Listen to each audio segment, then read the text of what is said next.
Speaker of the House, his first interview. Mr. Speaker, good to see you, sir. Thanks, Sean. Welcome to Capitol Hill. All right, 2 weeks ago, did you think, have you gotten used to the word speaker yet? I haven't, Sean. I've been in the job about 48 hours now, and it's kind of surreal, to be honest. I just want to say at the outset here, God be with the law enforcement officers that are handling that situation in Maine. Our prayers have been with the families of that tragedy. Everyone here in the House was dialed in on that all day, and it's really something. So just address that at the front end. We'd be remiss if we didn't mention it. Already, though, you're immersed in Democrats, and this happens with almost every shooting incident. The immediate call by the left in this country, we need more gun laws, we need more legislation. Yeah. What's your answer to that? At the end of the day, the problem is the human heart. It's not guns, it's not the weapons. At the end of the day, we have to protect the right of the citizens to protect themselves, and that's the Second Amendment. And that's why our party stands so strongly for that. I agree with the comments of your guests there. This is not the time to be talking about legislation. We're in the middle of that crisis right now. But I just want you to know, and I want the American people to know, that all the members of the House here are deeply concerned about the families involved and everyone. And we pray for the law enforcement officers that are doing that hard job tonight that most people do not have the bravery to do. You talk about the human heart. If somebody really wants to kill innocent people, there's a lot of ways they can do it beyond using a gun. Yeah. I'm sure this will become a bigger issue throughout the days moving forward. Is there any specific gun law that you would look at, or any new legislation you would look at? Well, been on the job for 48 hours. We'll see. I mean, there'll be lots of discussion, as there are after these heartbreaking tragedies. But your point is well taken. I mean, you know, in Europe and in other places, they use vehicles to mow down crowds at parades, where they've done that here in the United States. It's not the weapon, it's the underlying problem. I believe we have to address the root problems of these things, and mental health, obviously, as in this case, is a big issue, and we've got to seriously address that as a society and as a government, and there's lots of measures pending on that as well. You got a very warm welcome from the DNC. They said you were an anti-abortion, MAGA extremist, Mike Johnson. That was their first words. Welcome you. Well, welcome to your new job. Then they went on to say that you were the co-sponsor of to institute an extreme abortion ban. We'll get into detail nationwide. You want to cut Social Security and Medicare. And here's some free advice from Mike Johnson, and that is, don't get comfortable. We've been here before. This is the same exact MAGA extremism that the American people have already rejected, and they will do it again. I thought that was the warmest welcome you could ever want from the Democratic Party. How about that? Yeah, welcome to the job. Look, they don't know me. A lot of these people don't know me, and I think if they would talk to some of my colleagues here, even on the other side of the aisle, that have worked with me for the 7 years that I've been on Capitol Hill, they would tell them that those things are not true. Give me a chance. Let me have a chance to lead here, and you'll see what I'm really about. Let me ask you, because a lot of people don't know you, and before I get to some really heavy-duty questions, issues of great national importance, what do you want people to know about you? There were things about you that I learned in the lead-up to this interview. I didn't know that you didn't legally adopt a young 14-year-old, but you basically adopted him. It would have taken 4 years to finalize it. And he happened to be African-American, and he was your first son. And now you have 4 other children. And one of them, well, this son was named Michael. Your other 14-year-old is Jack. And you said some pretty deep, profound things that you think it is harder for your African-American son than your biological son in life. Are you saying that's institutional racism in the country? What were you referring to? No, it's a reality, though, having raised 2 14-year-old boys in America, in the state of Louisiana. They had different experiences, and I'm not so sure it was all about skin color, but it is about culture and society. Michael, our first, came from a really troubled background and had a lot of challenges. Jack, on the other hand, was raised in our household from the time he was born. And it just struck me, Sean, that it's a reality that, you know, there are different paths in life, and people have lots of things they have to overcome. And so it gives you a lot of empathy.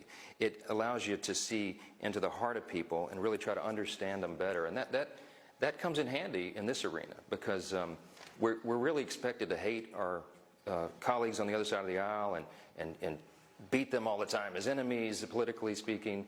But you have to recognize that this is a system that was built upon disagreement. I mean, what the founders intended here in this legislative context is that we're going to come to the table with very different philosophical ideas and core principles, and we have to arm wrestle over that and reach consensus to move the ball forward for the American people. That's what the system is built upon, and right now people are going to their corners and they're refusing to talk. We've got to get over that. I don't know how we reconcile a lot of these issues. You either believe in climate alarmism or energy independence. How do you reconcile that? How do you reconcile defund, dismantle versus funding law enforcement, and no bail laws versus bail laws? Right. How do you reconcile secure borders or sanctuary states or cities?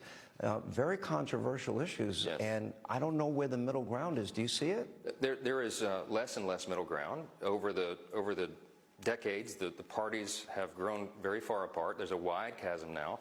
You know, if you rewound back 40 or 50 years, there wasn't really a lot of difference between the Republican and Democrat parties. If you compared their platforms, there were nuances about policy, but they believed in the same things. They were trying to do what's right for the country.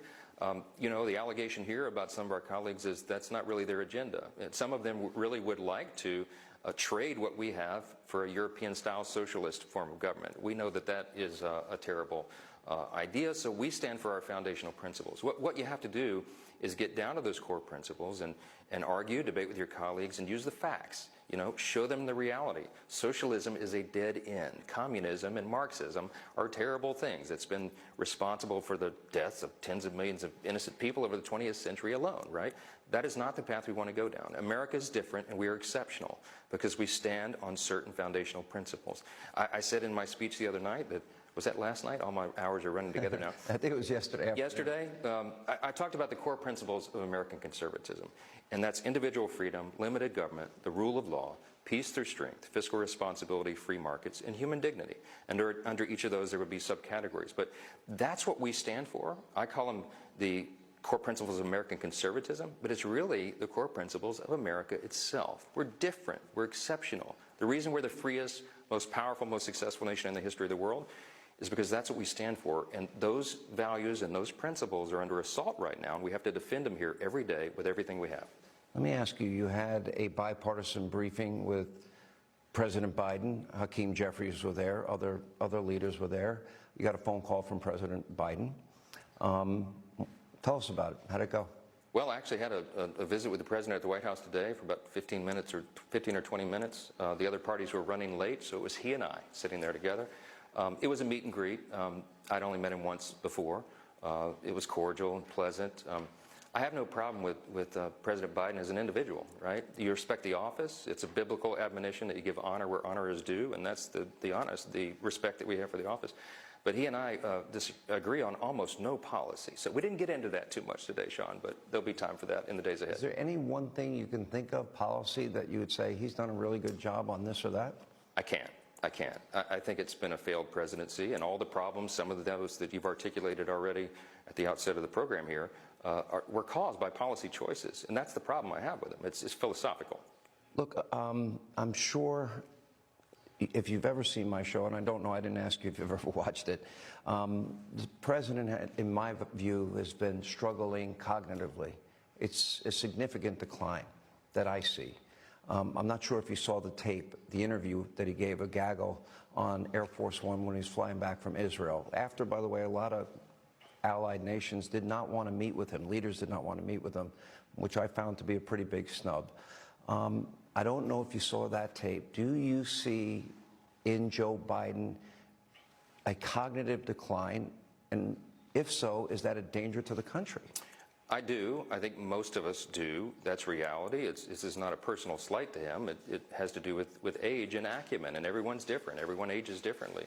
Clearly, if you look at a tape of Joe Biden making an argument in the Senate Judiciary Committee a few years ago, and you see a speech that he delivers now, there's a difference. Again, I mean, it's not a personal insult to him. It's just reality. And this is what's concerning to us, is that we cannot project weakness of any kind on the world stage right now. This is a dangerous time for all the things going on around the world. The world is a tinderbox. A strong America is good for the whole world, and we have to project strength. I mean, Reagan used to remind us all the time, it's peace through strength. If America shows weakness, it invites aggression by our adversaries, and that's what you're seeing around the world. So I think that's a really important thing to remember. And also, Sean, also remember, I've been watching your show since